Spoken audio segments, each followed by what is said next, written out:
Hello everyone, welcome to PW only IAS. दोस्तों, बात करें अगर हम द हिंदू के फ्रंट पेज की, तो यहाँ पर आप नोटिस कर पाओगे कि जो डॉक्टर मनमोहन सिंह जी हैं उनका आज क्रिमेशन होगा। एंड साथ ही साथ आप नोटिस कर पाओगे जो इंडियन नेशनल कांग्रेस है उसने बोला है कि एक ऐसी जगह के ऊपर उनके फाइनल राइट्स हों जहां पर मेमोरियल बन पाए उनके रिगार्डिंग। उन्होंने जो काम किया, उन्होंने जो भी वर्क्स थे उनके रिगार्डिंग एक प्रॉपर मेमोरियल बन पाए, ऐसा उन्होंने गवर्नमेंट को यहाँ पे रिक्वेस्ट करी है। इसके साथ ही दोस्तों, हमारे जो प्रधानमंत्री हैं नरेंद्र मोदी जी, उन्होंने भी बताया है कि किस तरह से मनमोहन सिंह जी का जो कंट्रीब्यूशन है ना देश के लिए, वो अनपैरेलल्ड था। आप अगर हम बात करें पूरे के पूरे उनके वर्क्स की, तो क्लियरली ये दिखाता है कि डॉक्टर मनमोहन सिंह जी एक बहुत ही साधारण परिवार से थे। माइग्रेशन के बाद उनकी जो परिवार है वो भारत आता है, राइट। एंड वहां से लेकर जहां तक अभी वो पहुंचे, मतलब उनके एजुकेशन की बात करें, उनके वर्क्स की बात करें, आरबीआई गवर्नर के तौर पे बात करें, फाइनेंस मिनिस्टर, प्राइम मिनिस्टर, जो उनके वर्क्स थे ये क्लियरली दिखाता है कि एक इंसान अपनी लाइफ में अगर मेहनत करता है तो कहीं से कहां तक पहुंच सकता है। This is clearly evident from the life of doctor Manmohan Singh ji, and हमारे सबके लिए वो डेफिनेटली एक बहुत बड़े इंस्पिरेशन थे। साथ ही साथ देश के पहले सिख प्राइम मिनिस्टर बने, राइट। तो ये कुछ बातें थी उनके बारे में। बाकी देखो, कुछ पॉलिटिक्स तो चलती रहती है, हम उसके बारे में जाएंगे नहीं उसके अंदर। But definitely without any doubt, इसमें कोई डाउट नहीं है कि डॉक्टर मनमोहन सिंह जी की जो लाइफ थी वो हम सब के लिए एक बहुत ही प्रेरणा स्रोत लाइफ हमें देखने को मिल जाएगी। दोस्तों, नया साल बहुत ही जल्द आने वाला है। आप सभी को नए साल की ढेर सारी शुभकामनाएं। इस नए साल के अवसर के ऊपर हमारी टीम की तरफ से सभी यूपीएससी कोर्सेज के ऊपर आपको अप टू 80% ऑफ देखने को मिल जाएगा। सारे जो लिंक्स हैं वो नीचे डिस्क्रिप्शन में दिए भी गए हैं, तो डेफिनेटली आप इस अपॉर्चुनिटी का यूज कर सकते हैं। एंड अगर आपके कोई भी डाउट्स होते हैं तो यहाँ पर स्क्रीन पर नंबर भी मेंशन्ड है, आप इन पे आप हमारी टीम को कॉल भी कर सकते हैं। All the very best for your preparation. दोस्तों, डेट है आज की 28 दिसंबर 2024 एंड आप सभी का स्वागत है आज के प्रीलिम बूस्टर न्यूज डिस्कशन में। पहला जो हमें टॉपिक डिस्कस करना है that is with regards to arsenic contamination. देखो, आर्सेनिक यहाँ पे आप देख पा रहे होंगे, आर्सेनिक का सिंबल होता है एस एंड इसका एटॉमिक नंबर 33, एटॉमिक वेट लगभग आपको 75 इसको देखने को मिल जाएगा। अब आर्सेनिक की जब हम बात करते हैं ना, तो आर्सेनिक अपने आप में काफी टॉक्सिक आपको मेटलॉइड देखने को मिल जाएगा। अब होता क्या है ना, ग्राउंड वाटर के अंदर, अर्थ क्रस्ट के अंदर बहुत सारी कंट्रीज में पाया जाता है, एंड उस वजह से हम जो पानी पीते हैं उसके अंदर भी आ जाता है। या फिर मान लो कोई किसान है, वो फसल लगा रहा है और उस फसल में जो पानी का इस्तेमाल किया जा रहा है, जो पानी लगाया जा रहा है वहां पे उसमें आर्सेनिक है, तो आर्सेनिक हमारी बॉडी में भी पहुंच जाएगा। तो ये दिक्कत आती है। हालांकि डब्ल्यू ने एक लिमिट लगा रखी है कि जो पीने वाला पानी होगा ना, वहां पे आर्सेनिक की मात्रा 0.01 mg पर लीटर से कम होनी चाहिए। दिस इज द मतलब गाइडलाइन वैल्यू। एंड अगर मान लो कोई और ऑल्टरनेटिव सोर्स नहीं है, वहां पर ये नंबर ज्यादा हो सकता है, 0.05 mg पर लीटर। ये ऐसा डब्ल्यू की गाइडलाइंस यहाँ पे बताती हैं। पर होता पता क्या है, होता ये है कि ये मात्रा काफी सारे कंट्रीज के अंदर बढ़ जाती है। क्यों? क्योंकि यहाँ पर उनके जो नीचे आपकी अर्थ क्रस्ट है, ग्राउंड वाटर है, वहां पर ये मात्रा ज्यादा होगी, एंड जिस वजह से फिर ये लोगों के अंदर चला जाता है, एंड इससे कहीं ना कहीं आप नोटिस कर पाओगे कैंसर कॉज होता है। जैसे डिफरेंट डिफरेंट आप cancer, skin cancer, lung cancer, bladder cancer, kidney cancer, liver cancer, ये अलग अलग कैंसर के साथ एसोसिएटेड आपका आर्सेनिक देखने को मिल जाएगा। एंड जिस वजह से आपकी पूरी बॉडी, चाहे आपका स्किन हो गया, न्यूरोलॉजिकल हो गया, रेस्पिरेटरी हो गया, आपके हार्ट के ऊपर, इन सभी के ऊपर इसका नेगेटिव इम्पैक्ट देखने को मिलता है। तो पहला पॉइंट तो यही है कि ग्राउंड वाटर कंटेमिनेटेड होता है, उससे ये चीज आती है। आप लोगों ने कैपिलरी एक्शन के बारे में सुना होगा। कैपिलरी एक्शन में क्या होता है ना, कि जब भी कोई लिक्विड नैरो स्पेस के थ्रू मूव करता है बिना किसी एक्सटर्नल फोर्सेस के, उसको हम बोलते हैं कैपिलरी एक्शन। तो अगर मान लो आर्सेनिक बहुत ज्यादा बढ़ गया इस वजह से, उससे वो ग्राउंड वाटर को कंटेमिनेट कर देगा। फिर कंटेमिनेटेड खाना खाने से भी ये चीज हो सकती है कि मान लो आपने चावल, वीट या पोटैटोस वगैरह खाए, पर इनको ग्रो करते समय जो पानी इस्तेमाल किया गया था वही आर्सेनिक वाला पानी था, तो फिर आपके अंदर भी, अगर आप राइस फीड खाओगे तो आपके अंदर जा सकता है। इसके अलावा जो लोग कहीं ना कहीं माइनिंग, स्मेल्टिंग, इस तरह के ऑपरेशन में होते हैं, या इंडस्ट्रियल पोल्यूशन, कोल ऐश वगैरह, इनसे कहीं ना कहीं आर्सेनिक पोल्यूशन हमें देखने को मिल जाएगा।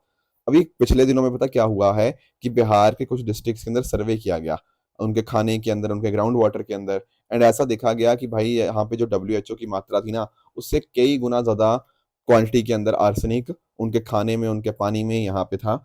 तो ये अपने आप में बहुत ही बड़ी चिंता का विषय है, क्योंकि अगर आप नोटिस कर पाओगे, अगर आप लंबे समय तक इस तरह के आर्सेनिक वाला पानी पीते हो, तो देर इज अ पॉसिबिलिटी कि लोगों को वहां पे कैंसर हो जाए। ठीक है, तो ये एक बहुत बड़ी समस्या है एंड डेफिनेटली इसके लिए सरकार को, एडमिनिस्ट्रेशन को प्रॉपर कदम लेने चाहिए।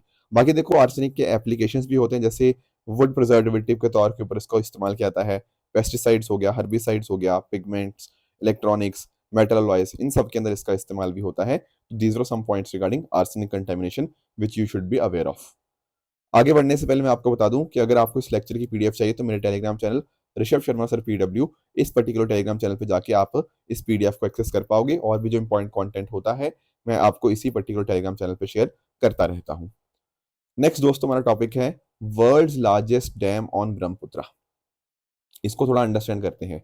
देखो चाइना ने ना क्या किया है, चाइना ने कंस्ट्रक्शन अप्रूव कर दी है दुनिया के सबसे बड़े डैम की, और ये होगा कहाँ पे, ये होगा ब्रह्मपुत्र के ऊपर। देखो यहाँ पर आप ब्रह्मपुत्र रिवर आप नोटिस कर पा रहे होंगे, ठीक है। इंडिया से एंटर करने से पहले वो चाइना में होती है, फिर आगे जाके बांग्लादेश की तरफ यहाँ पे वो मूव कर जाती है। तो अरुणाचल प्रदेश है ना, ये इंडिया का पहला स्टेट होता है जहां पे आपका जो ब्रह्मपुत्र रिवर है वो एंटर करती है। और उससे जस्ट पहले आप यहाँ पे नोटिस कर पाओगे ना, ये आपकी जगह कौन सी है, दिस इज यारलुंग जैंगबो, ठीक है। मतलब ये रिवर का ही नाम है बेसिकली, ब्रह्मपुत्र, ब्रह्मपुत्र रिवर को ही यहाँ पे यारलुंग जैंगबो बोलते हैं इन चाइना। यहाँ पे जस्ट अरुणाचल प्रदेश के बॉर्डर के ऊपर ही, यहाँ पर बॉर्डर के ऊपर ही यहाँ पे डैम कंस्ट्रक्ट किया जा रहा है। आज के समय अगर हम बात करें ना, दुनिया में सबसे बड़ा डैम है थ्री गॉर्जेस डैम। पर ये जो डैम अभी बनाया जा रहा है चाइना के द्वारा, ये उससे भी बड़ा डैम होने वाला है, ये हमें पता लग गया है। अगर इस बात के ऊपर बात करें ना कि ये वर्ल्ड का लार्जेस्ट डैम है, तो यहाँ पर चाइना बोल रहा है कि यार इंडिया को या बांग्लादेश को चिंता करने की कोई जरूरत नहीं है कि इस डैम का उनके ऊपर इम्पैक्ट करेगा, ऐसा कुछ भी नहीं है। ये चाइना जो डैम है वो अपने लिए बना रहा है, इसका इंडिया या बांग्लादेश के पानी के ऊपर कोई इम्पैक्ट नहीं पड़ेगा। पर फिर भी देखो कंसर्न तो होता ही है, अब चाइना बोल भले ही दे, बट डेफिनेटली हमें कंसर्न तो होगा ही होगा कि डैम के माध्यम से वो कुछ भी कर सकते हैं। जैसे फॉर एग्जाम्पल, अगर वो चाहें अरुणाचल प्रदेश में फ्लडिंग करवा सकते हैं, अगर वो चाहें तो अरुणाचल प्रदेश में सूखा डाल सकते हैं, ठीक है, कि मान लो पानी ही छोड़ना बंद हो गया। तो ये सब चीजें हमें यहाँ पे देखने को मिल सकती हैं। These for some of the things जो हमें पता होनी चाहिए। बाकी जैसे मैंने आपको बताया कि कैसे ये एक जो इसकी डैम साइट होगी वो तिब्बत के अंदर होगी, near a massive gorge in Himalayan region, जहां पर हिमालयन आप नोटिस कर पाओगे ब्रह्मपुत्र यहाँ पे जहाँ पे यू टर्न लेती है, वहीं पर ये बनाया जा रहा है। इसके अलावा 2015 के अंदर भी चाइना ने पहला हाइड्रो पावर प्रोजेक्ट एट जांगमू इन तिब्बत वहां पे ऑपरेशनलाइज किया था। इसके अलावा 3 और डैम भी हैं, डागू, जेक्सू, जियाचा, ये सब आपके ब्रह्मपुत्र रिवर के ऊपर ही ये डैम्स डेवलप किए जा रहे हैं। तो ये कुछ पुराने प्रोजेक्ट भी चाइना के ऑलरेडी चल रहे हैं। अब दोस्तों ब्रह्मपुत्र रिवर की अगर हम बात करें ना, तो आप यहाँ पे नोटिस कर पाओगे कि ब्रह्मपुत्र रिवर जो है वो यहाँ से ओरिजिनेट होती हुई हुई ऐसे मूव करती है चाइना, मतलब तिब्बत, इंडिया, आगे जाके ये मूव करती है। फिर आप यहाँ पे नोटिस कर पाओगे ये ओरिजिनेट कहाँ पे हुई, चैम्बियाडुंग ग्लेशियर जो कि Kailash range near Mansarovar lake है। इंडिया में एंटर करती है अरुणाचल प्रदेश के अंदर नियर द सादिया टाउन्स। ये रिवर पेरिनियल होती है, साल भर यहाँ पे मूव होती है, एंड ये गॉर्ज फॉर्म करती है नियर नामचा बरवा। इसको सियांग या दिहांग के नाम से भी जाना जाता है। एंड एक बार जब जब दिबांग और लोहित रिवर इसको ज्वाइन करते हैं तब इसका नाम पड़ जाता है ब्रह्मपुत्र रिवर। इसके साथ साथ मैंने आपको जैसे बताया कि मेनलैंड चाइना के रेनियस पार्ट्स में से एक जो एरिया है, वहां पर दुनिया का सबसे बड़ा डैम प्लान किया जा रहा है। इंडिया के अंदर अरुणाचल प्रदेश, असम, मेघालय, नागालैंड, वेस्ट बंगाल और सिक्किम, इन 6 राज्यों से ब्रह्मपुत्र फ्लो करके मूव करती है।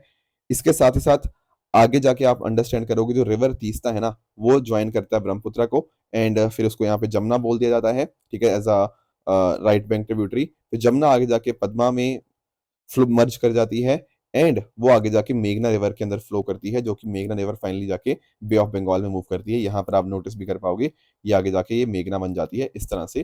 This is the entire path of Brahmaputra river. बाकी इसकी कुछ ट्रिब्यूटरीज की बात करें तो लेफ्ट बैंक ट्रिब्यूटरीज में कुछ इंपॉर्टेंट ट्रिब्यूटरीज हैं, दिबांग, लोहित, बुरी दिहांग, धनसरी और Kelang. These are the important left bank tributaries. And right bank tributaries की बात करें तो उसमें आपका सुबनसिरी, कामेंग, मानस और संकोश। तो ये कुछ ब्रह्मपुत्र की ट्रिब्यूटरीज का आपको आइडिया होना चाहिए। आगे बढ़ते हैं अगले टॉपिक पे, पोलियो के बारे में थोड़ा अंडरस्टैंड करने की कोशिश करते हैं। देखो पिछले कुछ महीनों के अंदर ना पोलियो के बारे में बहुत सारी न्यूज आई है। जैसे आप यहाँ पे नोटिस कर पाओगे कि Finland, Germany, Poland, Spain, United Kingdom, इन 5 देशों के अंदर हमें ना पोलियो के कुछ केसेस देखने को मिले, ठीक है, कि कुछ पोलियो वायरस की कुछ प्रेजेंस हमें यहाँ पे देखने को मिली वेस्ट वाटर सर्विलेंस के समय के ऊपर। उसके अलावा अगर हम बात करें, गाजा के अंदर 10 मंथ के बच्चे को पोलियो देखने को मिला, कंफर्म हो चुका है ये वाली बात। उसके अलावा भी और देखो, वैक्सीन ड्राइव पोलियो वायरस के केसेस कैमरून, आइवरी कोस्ट हो गया, चैड, नाइजीरिया हो गया, इनमें देखने को मिले। और भी इस तरह से काफी सारे केसेस देखने को मिल रहे हैं। तो एक सवाल आ रहा है कि कहीं ना कहीं क्या ऐसा तो नहीं कुछ कि पोलियो वापस आ रहा है ना? ये कुछ क्वेश्चंस दिमाग में आज के समय उठ रहे हैं। तो थोड़ा सा हम पोलियो को अंडरस्टैंड करने की कोशिश करते हैं। पोलियो क्या है? पोलियो एक वायरल डिजीज है जो 5 साल से कम उम्र के बच्चे हैं उनको यहाँ पे इफेक्ट करती है। तो एक इंसान से दूसरे इंसान तक फैल सकती है। कैसे? फीकल ओरल रूट के माध्यम से, या फिर कई बार रेयरली केसेस के अंदर ऐसा भी होता है कि गंदे पानी से या कंटेमिनेटेड फूड या वाटर से ये फैल सकती है। अब आपको इंपॉर्टेंट बात क्या ध्यान में रखनी है? इंपॉर्टेंट बात आपको ध्यान में रखनी है इसके 3 टाइप्स के बारे में। पहला है टाइप 1, एक है टाइप 2, एक है टाइप 3।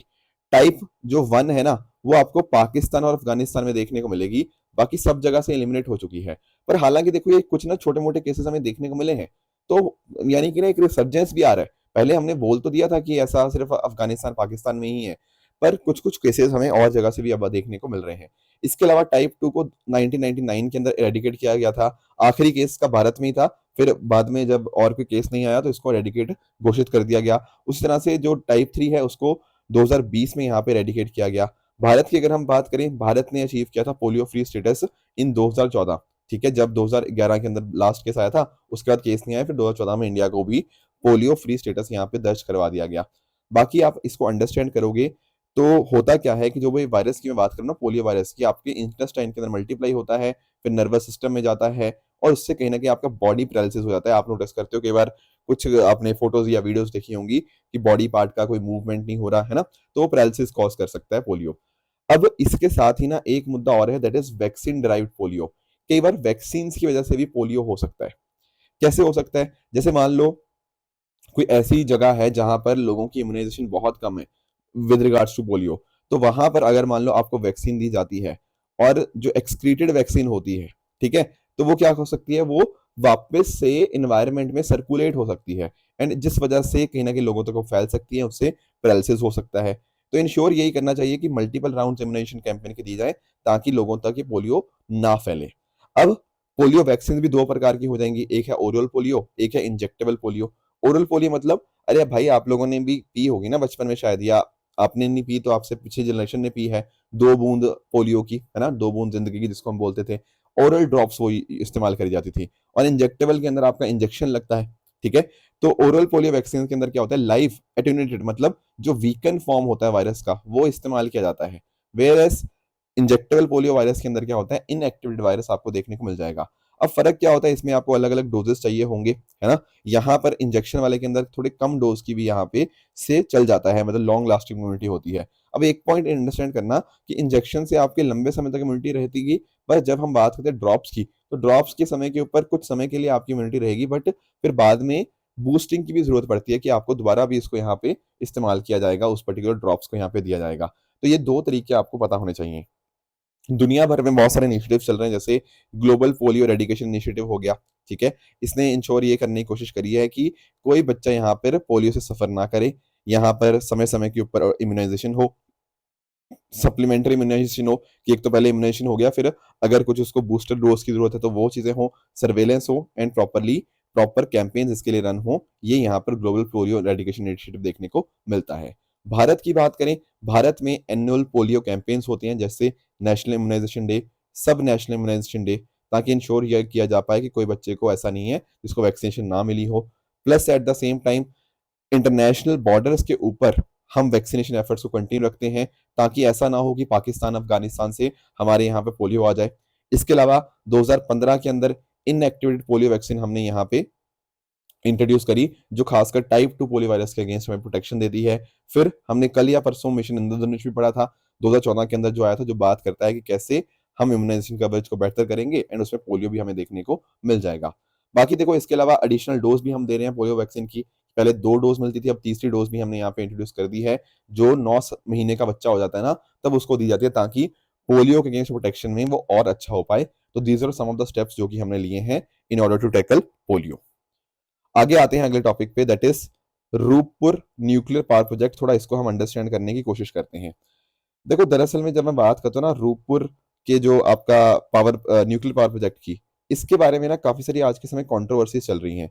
पहले तो आप यहाँ पे ये अंडरस्टैंड करो कि जो रूपपुर आपका जो ये न्यूक्लियर पावर प्रोजेक्ट है ना, इसको दरअसल में एस्टेब्लिश किया गया था। और ये एस्टेब्लिश हुआ कैसे? इंडिया रशिया के कोलैबोरेशन के साथ। कहां पर? इन बांग्लादेश। समझ पाए? तो बांग्लादेश के अंदर ना न्यूक्लियर पावर प्लांट इस तरह से कंडक्ट किए जा रहे हैं इंडिया और रशिया के कंट्रीब्यूशन के थ्रू। अब हो क्या रहा है? हो ये रहा है कि भारत की तरफ से अगर हम बात करें तो इंडिया का रोल यहाँ पे थोड़ा कम है और रशिया का रोल काफी ज्यादा है। इंडिया के रोल की अगर हम बात करें तो भारत की तरफ से एनपीसीआईएल है, national power sorry nuclear power corporation of India limited. अब ये क्या कर रहा है? ये आपका कंस्ट्रक्शन के अंदर, इंस्टॉलेशन के अंदर और कैपेसिटी बिल्डिंग के अंदर यहाँ पे काम कर रहा है इस न्यूक्लियर पावर प्रोजेक्ट के रिगार्डिंग। ठीक है। और अगर मैं बात करूं रशिया की, तो रशिया डिजाइन कर रहा है, मैन्युफैक्चर कर रहा है, सप्लाई कर रहा है जो भी इस फैसिलिटी का कंस्ट्रक्शन के लिए जो अलग अलग तरह का इक्विपमेंट होगा।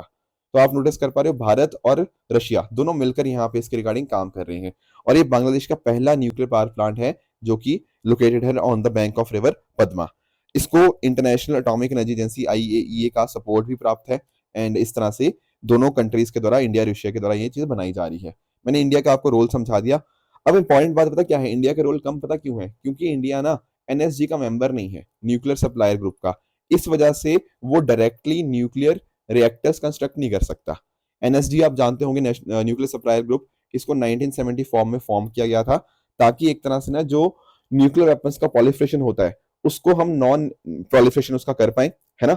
एंड एक तरह से जो ट्रांसफर होता है वो तभी किया जाए इस तरह की टेक्नोलॉजी का जब वो न्यूक्लियर वेपन्स के प्रोलिफरेशन में कंट्रीब्यूट ना करे। ये है न्यूक्लियर सप्लायर ग्रुप का प्रिंसिपल। इंडिया अभी मेंबर नहीं है, इसीलिए इंडिया डायरेक्टली कंट्रीब्यूट नहीं कर सकता या डायरेक्टली कंस्ट्रक्ट नहीं कर सकता न्यूक्लियर रिएक्टर्स को। बट इंडिया के अलग अलग सिविल न्यूक्लियर कॉपरेशन एग्रीमेंट्स चलते हैं अलग अलग कंट्रीज के साथ, जैसे यूएसए, फ्रांस, रशिया, कनाडा के साथ। उसी तरह से बांग्लादेश के साथ भी हमारा यहाँ पे चलता है। एंड और भी कंट्रीज आपको यहाँ पे देखने को मिल जाएंगी। तो ये कुछ बातें थी अभी। बट बात पता क्या हो रही है? काफी ज्यादा कंट्रोवर्सी हो चुकी है इस रूपपुर न्यूक्लियर पावर प्रोजेक्ट के बारे में। आप बोलोगे सर ऐसी क्या कंट्रोवर्सी हो गई? देखो आप लोग जानते होंगे बांग्लादेश के जो प्राइम मिनिस्टर शेख हसीना जी, राइट। और उनके जो बेटे हैं, उनके जो नीस हैं, उनके ऊपर ना बहुत सारे एलिगेशंस लगे हैं। एलिगेशंस किस तरह के?